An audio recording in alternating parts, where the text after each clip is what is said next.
Hello दोस्तों, मैं उमेश सोनी आप सभी का न्यू टारगेट लर्निंग सेंटर में आपका स्वागत करता हूं। आज मैं हिंदी व्याकरण की क्लास स्टार्ट करने जा रहे हैं। इसी श्रृंखला में एसएससी जीडी के लिए बहुत ही बेहतरीन प्रश्नों का संग्रह लेकर आएंगे। तो आज की क्लास में बिल्कुल बेसिक से स्टार्ट करूंगा। इसमें तो इस श्रृंखला को जीरो से हीरो तक स्टार्ट करेंगे, जीरो से हीरो तक। तो इसमें स्वरों को और व्यंजनों को लिखने का तरीका कंप्लीट होगा, तभी हम एसएससी जीडी के क्वेश्चन को फाइट कर सकेंगे। तो इसमें व्यंजनों को लिखने का तरीका देखते हैं। सबसे पहले व्यंजनों में ये अ है स्वर, तो इसमें यह आगे का जो शब्द है इसे हटाने पर दो रेखाएं प्राप्त होती है। इन रेखाओं को क्या कहते हैं? इन रेखाओं के ऊपर नियम संबंधित है। उन नियमों के आधार पर हम बता सकते हैं कि यह शब्द शुद्ध है या अशुद्ध है। तो इस वाली रेखा को, जो खड़ी रेखा है, इस रेखा को क्या कहेंगे? इस रेखा को कहेंगे खड़ी पाई। ये खड़ी है इसलिए इसको बोलेंगे खड़ी पाई। क्या बोलेंगे? खड़ी पाई। और ये जो ऊपर जो रहती है, ऊपर बोले तो हमारे शरीर में भी ऊपर सिर होता है, तो इसका नाम क्या होगा? शिरोरेखा। क्या होगा? शिरोरेखा। ये ऊपर वाली शिरोरेखा और नीचे वाली खड़ी पाई। तो सबसे पहले हेडिंग डाल लीजिए, स्टार बना के इसमें डाल लेंगे शब्दों को, या शब्दों को लिखना गलत हो जाएगा, व्यंजनों को आधा लिखने की विधि।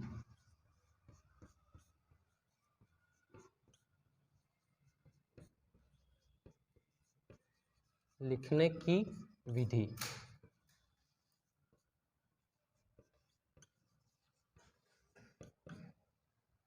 व्यंजनों को आधा लिखने की विधि। इसमें हमारा ये क्लियर होगा कि हम शब्दों को सही लिख रहे हैं या गलत लिख रहे हैं, इसकी वर्तनी शुद्ध है या गलत है।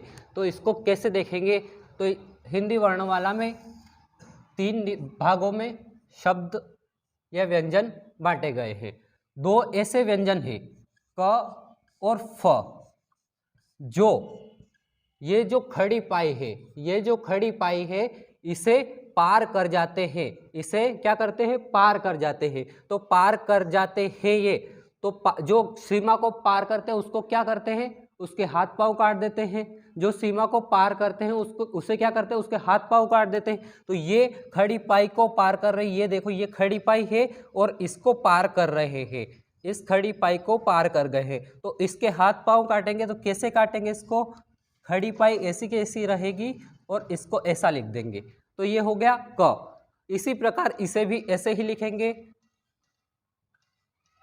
इसकी भी एक टांग काट देंगे। तो ये जो खड़ी पाई को पार करेंगे उनकी टांगे हटा देंगे। ठीक है। अगले नंबर, ये 2 वर्ण हो गए। इसके बाद आते हैं जो गोलाई वाले अक्षर है, गोलाई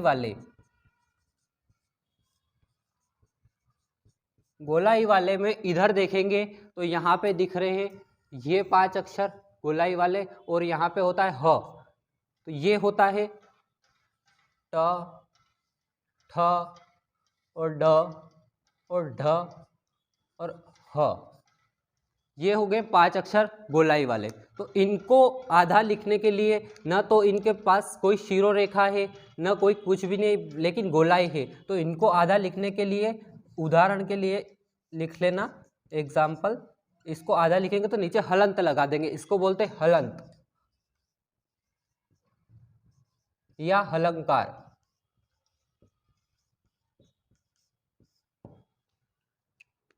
अब बचे जो अक्षर जो खड़ी पाई को पार नहीं करते। खड़ी पाई को कौन कौन से पार नहीं करते? ख, ग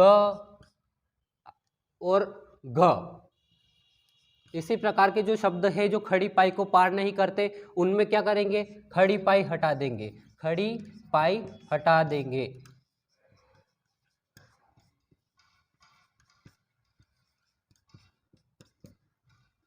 जो अक्षर खड़ी पाई को पार नहीं करते, ये देखिए इसमें ख जो खड़ी पाई को उस तरफ नहीं जा रहा है, तो इसको क्या करेंगे?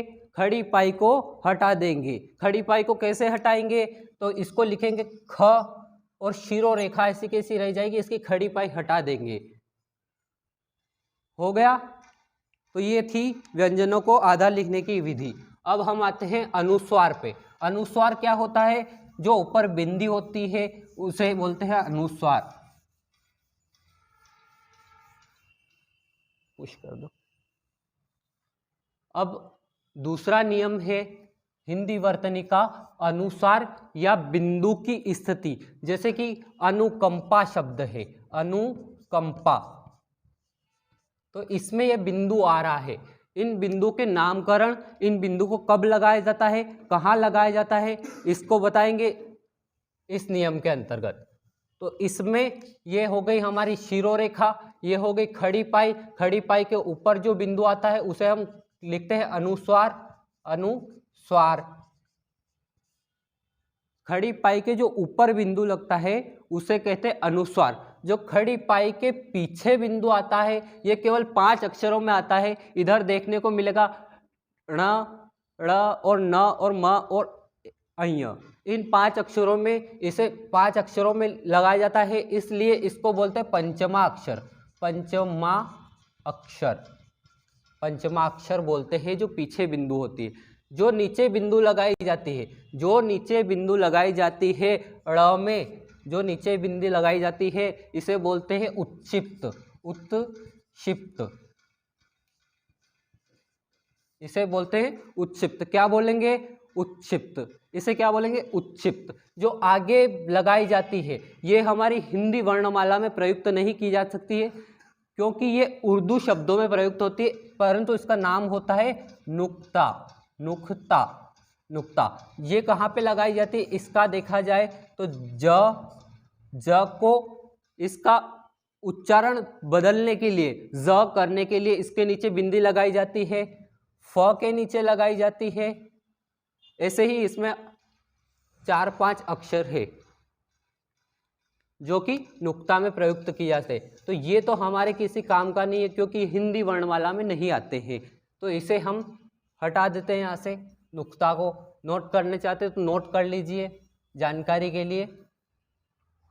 अनुस्वार, अनुस्वार जो है केवल 2 वर्णों के लिए ही लगता है। इसमें 2 वर्ण आते हैं म और न, म और न। जहाँ पे आधा म और आधा न आता है वहाँ अनुस्वार लगता है, अनुस्वार लगता है, अनुस्वार।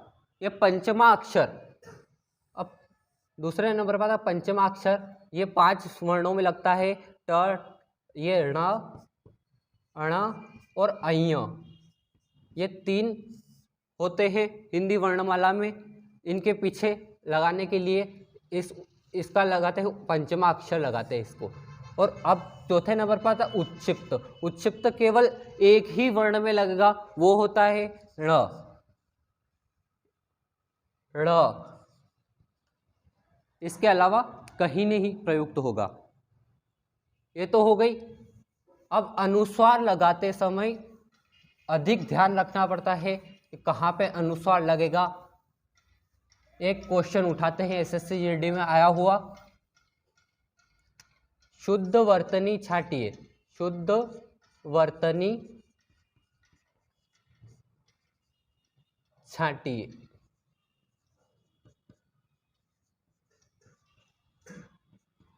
शुद्ध वर्तनी छाटिए। तो ऑप्शन में आया है गंगा,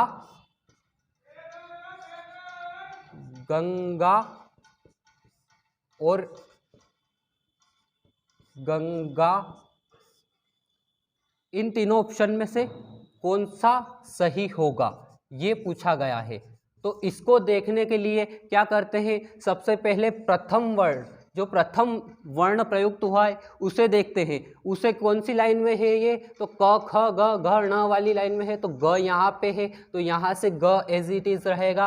और ये जो अनुस्वार आया है, इस अनुस्वार को देखने के लिए इस लाइन का जो 5वां अक्षर होता है वो होता है ण, तो इस ण को प्रयुक्त करेंगे। इसमें पीछे लगेगा पंचमा अक्षर की बिंदी और नीचे हलंत लगेगा। आधा लिखने के लिए मैंने बताया था गोलाई वाला अक्षरों के नीचे हलंत लगता है, गोलाई वालों अक्षरों के नीचे हलंत लगता है, तो यह आधा है, तो पंचमा अक्षर आधा हो जाएगा और गंगा ये सही हो जाएगा। इसमें अधिकतर 80% बच्चे गलत करते हैं। क्यों करते हैं? क्योंकि उन्होंने हमेशा इस शब्द को देखा है, इस शब्द को देखा है, तो इसमें अनुस्वार नहीं लगेगा, क्योंकि इसके आगे जो ग है वो पंचमा अक्षर की लाइन देखनी है, पंचमा अक्षर की लाइन में होगा वही लगेगा इसमें अनुस्वार। इसके 2-4 और उदाहरण ले लेते हैं।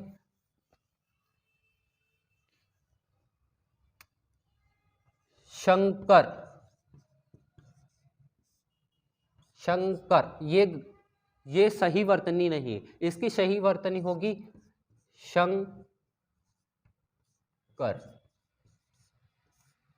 अब आते हैं इस वाली सेकंड वाली लाइन में। सेकंड वाली लाइन का पंचमा अक्षर का नियम झंडा, झंडा शब्द लिखते हैं, झंडा। इस सेकंड वाली लाइन में से मैंने उठाया झ, झंडा से झंडा, इसका बनेगा झ। और फिर पंचमा अक्षर देखेंगे, पंचमा अक्षर क्या है? ण, तो इसको ऐसा कैसा लिख देंगे, इसमें शिरो रेखा है, पीछे खड़ी पाई है, तो खड़ी पाई हटा देंगे, खड़ी पाई हटाएंगे तो आधा यही हो जाएगा बस, तो झंडा एज इट इज हो जाएगा। तो इसका शुद्ध रूप ये होगा। समझ में आ गया कंप्लीट? ठीक है।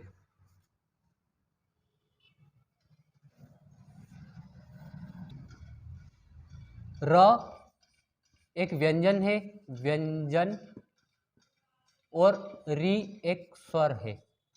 इन दोनों से अधिकतर प्रश्न एसएससी जीडी में आए हुए हैं, तो इन दोनों से लिखने के तरीके कैसे होंगे? गृहिणी, क्या ये शुद्ध रूप है? तो बोलेंगे ये शुद्ध रूप नहीं है। क्यों नहीं है? क्योंकि इसमें ग्रह, जो र व्यंजन से आता है, ग्रह, ग्रह का मतलब होता है जो हमारे सौर मंडल में पाए जाते हैं वो, तो गृहिणी, गृहिणी मतलब वो क्या के उपग्रह के ऊपर जाके खाना बनाएगी? नहीं, गृहिणी नहीं होगा, तो क्या होगा? री से आएगा, री एक स्वर है, तो उसका उच्चारण इस शब्द में प्रयुक्त होगा गृहिणी, गृहिणी ये शब्द होगा। तो ग्रह, तो गृह का मतलब क्या होता है? गृह, गृह का मतलब होता है घर, जो घर में रहती है, गृहिणी। ये तो हो गया नियम र और री का। इसी के साथ आज की क्लास समाप्त करते हैं। क्लास पसंद आई हो तो चैनल को लाइक करें, सब्सक्राइब करें एंड शेयर करें। धन्यवाद।